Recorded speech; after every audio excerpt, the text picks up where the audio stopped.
यावानर्थ उद्पाने सर्वतः संप्लुतोदके तावान सर्वेषु वेदेषु ब्राह्मणस्य विजानतः। भावार्थ, सब ओर से परिपूर्ण जलाशय के प्राप्त हो जाने पर छोटे जलाशय में मनुष्य का जितना प्रयोजन रहता है, ब्रह्म को तत्व से जानने वाले ब्राह्मण का समस्त वेदों में उतना ही प्रयोजन रह जाता है। कर्मण्येवाधिकारस्ते मां फलेषु कदाचन मां कर्म फल हेतुर्भुर्मा ते संगोस्तु कर्मणि। भावार्थ, तेरा कर्म करने में ही अधिकार है, उसके फलों में कभी नहीं।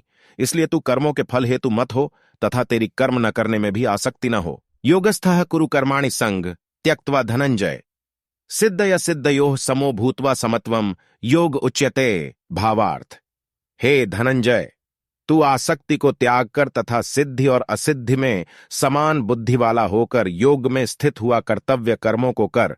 समत्व, जो कुछ भी कर्म किया जाए उसके पूर्ण होने और न होने में तथा उसके फल में संभाव रहने का नाम समत्व है ही योग कहलाता है।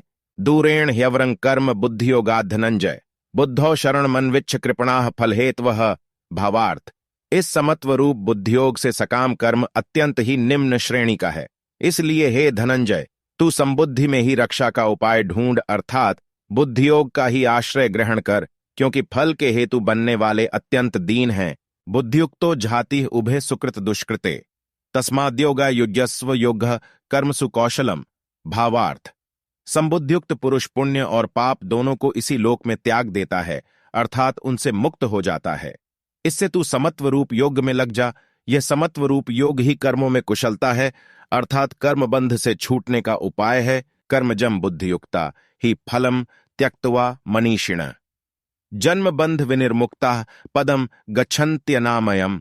भावार्थ, क्योंकि संबुद्धि से युक्त ज्ञानीजन कर्मों से उत्पन्न होने वाले फल को त्याग कर जन्म रूप बंधन से मुक्त हो निर्विकार परम पद को प्राप्त हो जाते हैं।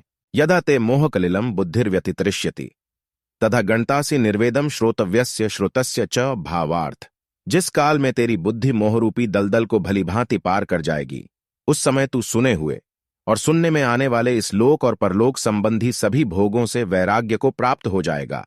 श्रुति विप्रतिपन्ना ते यदा स्थास्यति निश्चला समाधावचला बुद्धिस्तदा योगम वाप्स्यसि।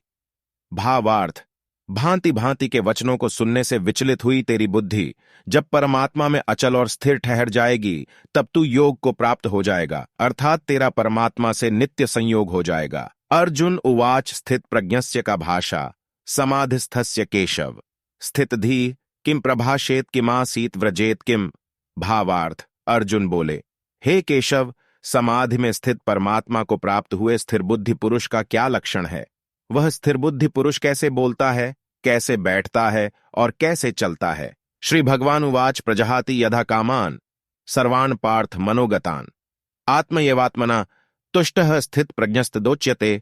भावार्थ, श्री भगवान बोले, हे अर्जुन, जिस काल में यह पुरुष मन में स्थित संपूर्ण कामनाओं को भलीभांति त्याग देता है और आत्मा से आत्मा में ही संतुष्ट रहता है, उस काल में वह स्थित प्रज्ञ कहा जाता है।